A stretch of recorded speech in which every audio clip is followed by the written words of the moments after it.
মানুষের জন্য, মানবতার কল্যাণের জন্য।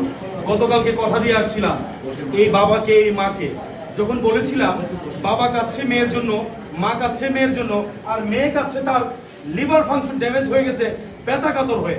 আমি কিন্তু মানবতার জয়ের ধ্বনি বলে আসছিলাম আমার মানবিক টিমকে সঙ্গে রেখে। আজকে আমরা আসছি তিতাস হসপিটালে, শ্যামলীপাড়া অবস্থিত। এই তিতাস হসপিটালে যে রুগীটি নিয়ে আসছি, আলহামদুলিল্লাহ আজকে ট্রিটমেন্ট শুরু।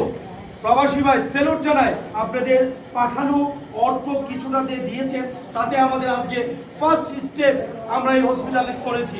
আমরা সর্ব অবস্থায় আপনাদের কাছে আরো সহযোগিতা কাম্য। আপনারা আসুন না ভাই, প্রবাসী ভাই সেলুট জানাই। আপনাদের কোটি কোটি যে টাকাগুলো, সেই টাকায় বাবা এবং মায়ের মুখে এবং এই অসুস্থ বোনটি সুস্থ হয়ে দাঁড়াবে। দশে মিলে করি কাজ, হারে জিতি নাহিলাজ। মানবতার জয়ের ধ্বনি আমরা সর্ব অবস্থায় এই গান গেয়েই যাব। মানবতার জয় হোক। এই ভালোবাসা এই বোনটিকে আজকে চিকিৎসা করাবো এবং ভালো থাকবে